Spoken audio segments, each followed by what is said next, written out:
I can't even tell you all just how excited I am for this mani. I've been seeing the trending butterfly print mani all over the place. It's been really intimidating, but I just love the way it looked. This isn't perfect, but it's my version of it, and I'm super proud that I kind of tackled my fear of it and gave it a shot, and I am so happy with the way it turned out. So stick around, let's get into this mani.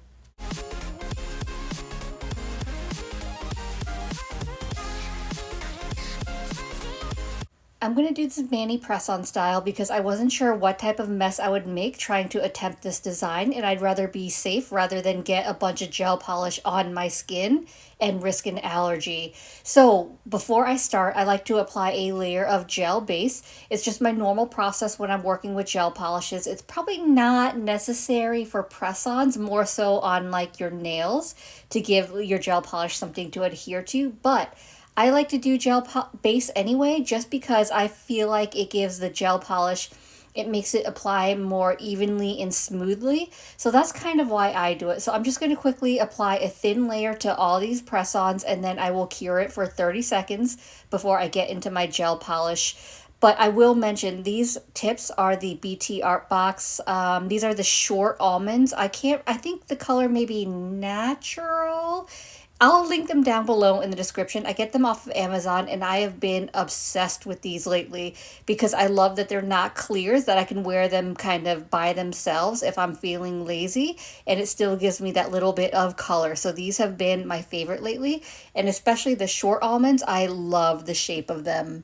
I don't have the longest nail beds, but they're not short either. And the thing I like about these short almonds is they cover my nail beds before they start tapering. Sometimes I have to be cautious of that with other brands, especially with short almonds, but these are just perfect for my nail beds.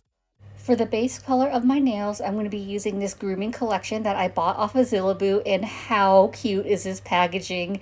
I mean, it made me cave because it is just so adorable. So this is actually a Korean syrup gel collection by Mayour. I think that's how you pronounce it. I don't know. But I've been eyeing Korean gels for a while because everyone raves about them, and they have for a while, but they're a bit pricey, so I never bought them. But I finally caved, and let me tell you, they did not disappoint. Every last detail of these, so beautiful. So the ombre color on the bottles, and then that satin matte cap. The bottles were like this satiny matte feel. I mean, just everything was just so impeccable. So what I'm going to do, because I want to use all the colors, is I'm going to do an ombre on the nails. So on my thumb, I'm going to do a two-color ombre. So I'm taking this pink and I'm just applying it on half the nail. And you can't really see it much on the first layer because this is a colored tip, but you'll see that color more on the second layer. So these syrup gels, they're kind of like, they're not really a milky polish, but they're not really a jelly polish. I don't know how to describe them. I feel like they're kind of in between. But anyway, so the blue I applied to the other half of the nail. And so now I'm going to take my ombre brush. This one is from iGel Beauty. So the ombre brushes have like the different lengths of the brushes to help kind of feather your colors together. So what I'm doing is in the middle of both those colors, I'm going to start feathering lightly to blend them together. And you can do this, you know, however much you want just to get the colors to blend. What I did notice is the blue kind of pooled at the sidewall a little bit, so I'm just kind of dragging it a little bit more. And then the gels will level. So I'm just giving it a second to level, seeing how I feel about that blend, whether I need to do a little more blending or not. I don't really know until it levels a little bit more, which is why I kind of give it that second to wait so I could take a look. So I do want to feather it a little bit more, bring that blue over a little bit more. This is only my first layer. I'll do a second layer. So if it's not perfect, it's okay, but I just want to kind of blend it a little bit more to get it the way I want. So this is how it's looking so far with the first layer. So I'm happy with that. So I'm going to go ahead and move on to the rest of the nails.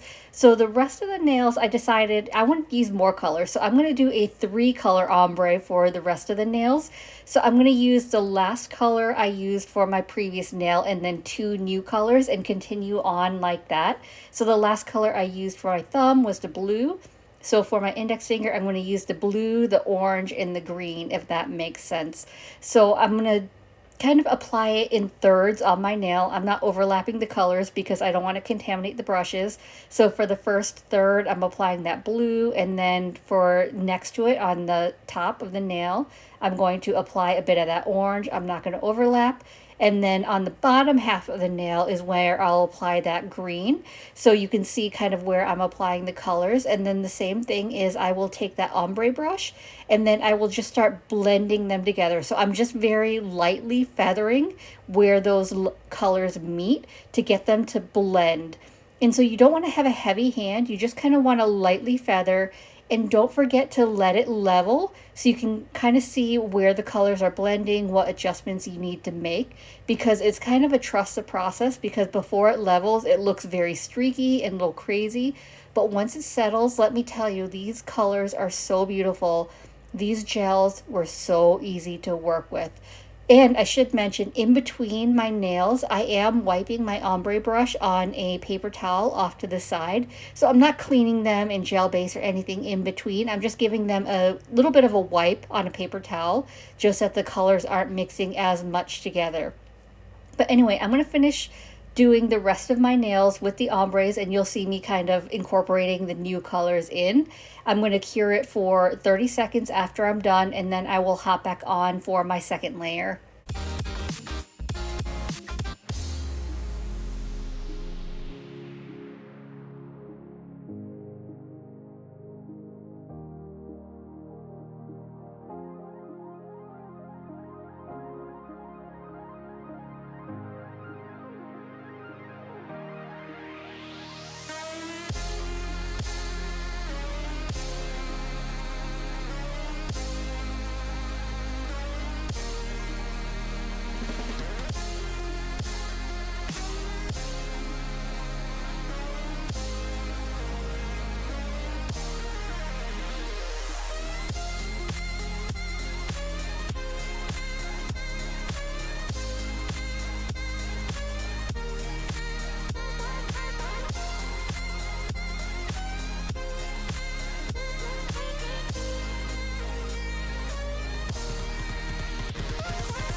Invincible.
I cured my first layer for 30 seconds, so now I'm going to get into layer 2. So for layer 2, I'm going to follow the same color order that I did for layer 1.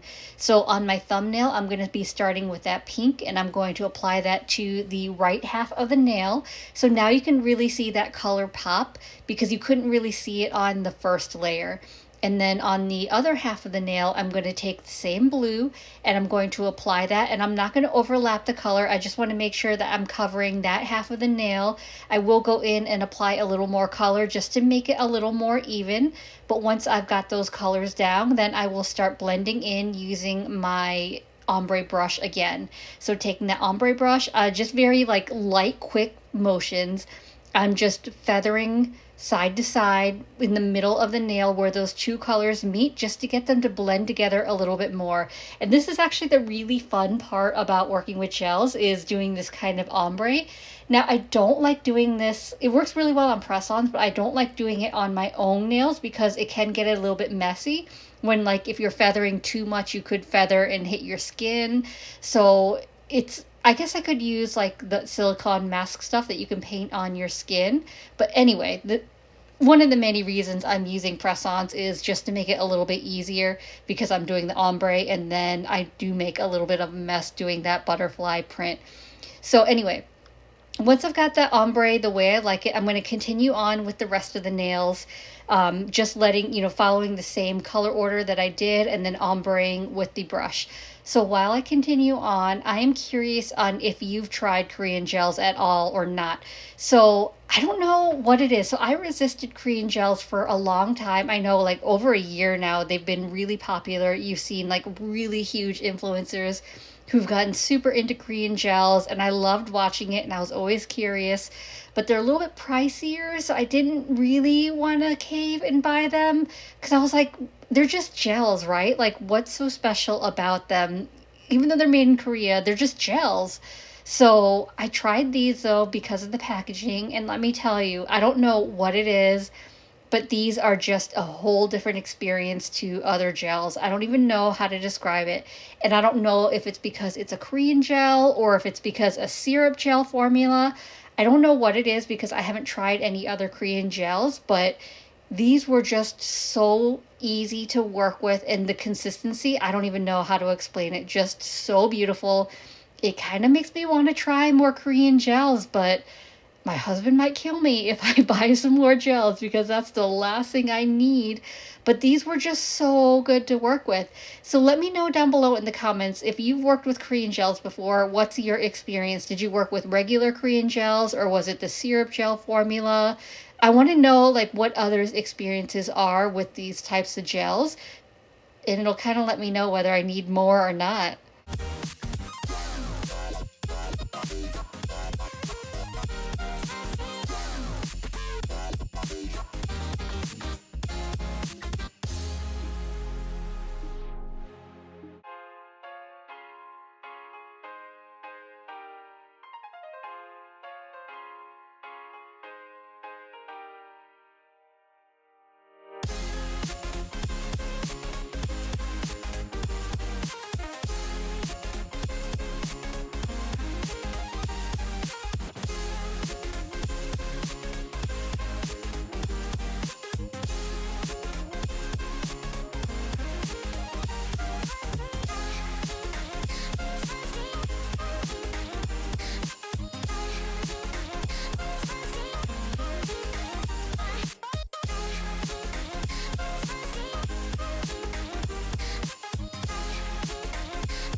I cured my second layer for 30 seconds, so now we're going to get into the butterfly using these two gel liners from Mani Boss. So I'm going to be using the black for the outline, so this is After Midnight, and it is so pigmented and so good that I only have to do one layer.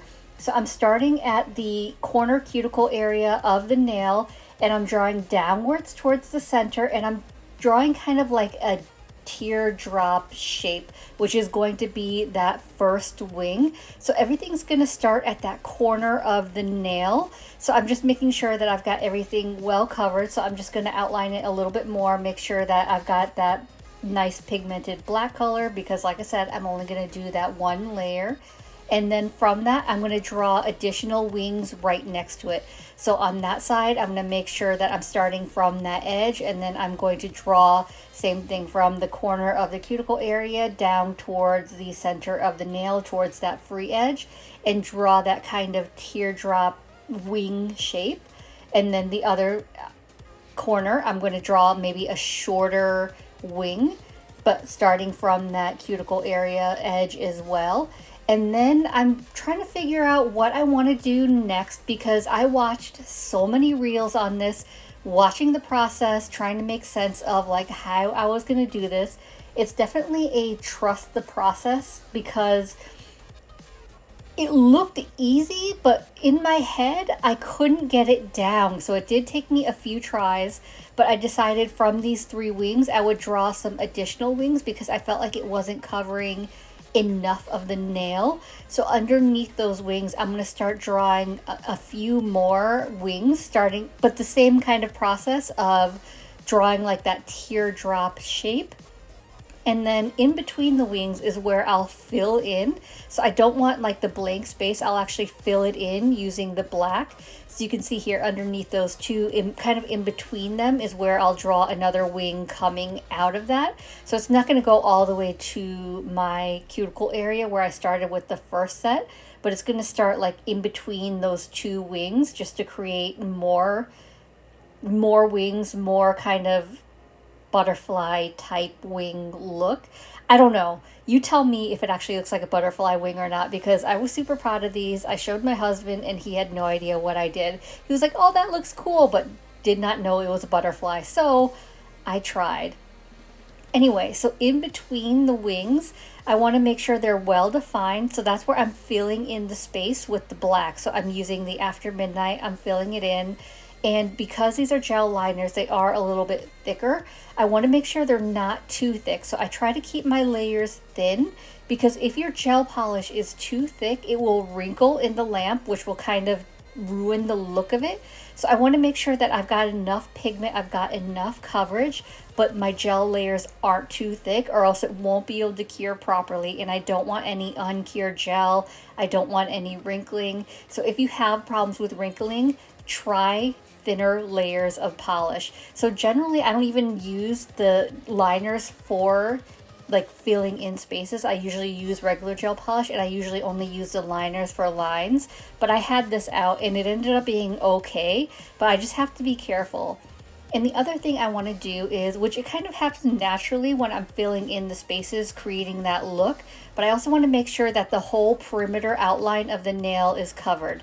So here's how it's looking. I cured it for a full 60 seconds. So now I'm going to take the white, which is Polar Bear, I believe, and this is super pigmented as well. So I'm going to take my dotting tool and I'm going to start creating dots in the black space, because it looks a little like it's missing something. And here's when I went a little bit too crazy. So I started in the bigger spots, creating like those 3 dots. And I probably should have left it at that, because it looked good, I think, having those 3 dots in the black space. And then I don't know what came over me, but all of a sudden I decided, you know what? I want white dots everywhere. So everywhere there was a line, like incrementally, I just started adding white dots among all the black lines. I don't know, it may be too much. I kind of like it. I kind of don't. I don't know if it's too busy, but that's just what I went with. So once I've got those white dots down, I'm going to go ahead and cure the nail for a full 60 seconds. And then I'm going to move on to my index finger. I will just let you watch that process. I won't talk through it. And then I'll do the rest of the nails off camera.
go.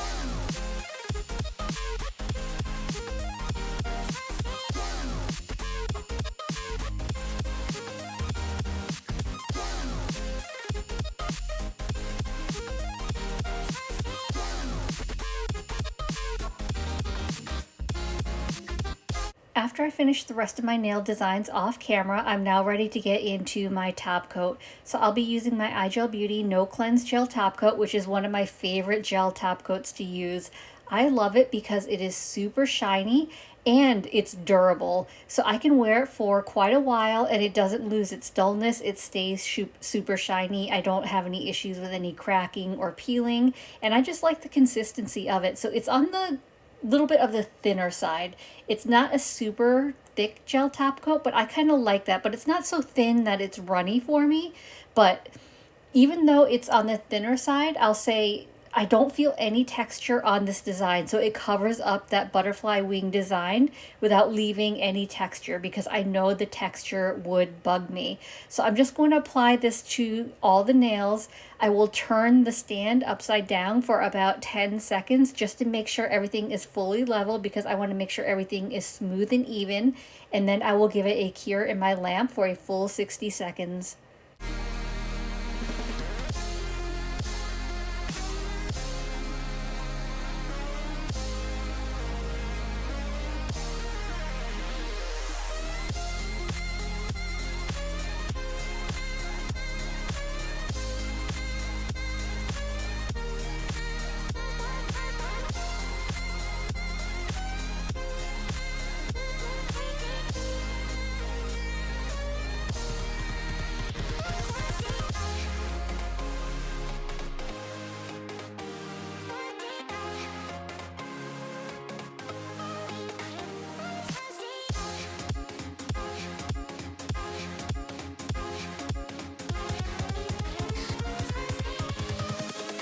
Invincible.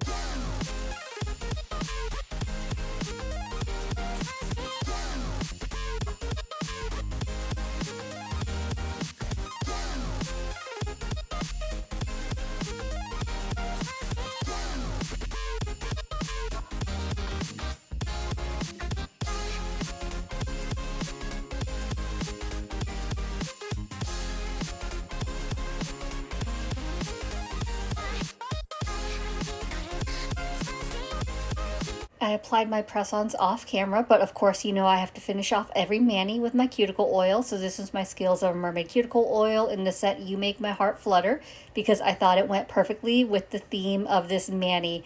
And even though I didn't do the mani directly on my nails, I always apply cuticle oil. I do it throughout the day, multiple times a day, just to kind of refresh and rehydrate my skin.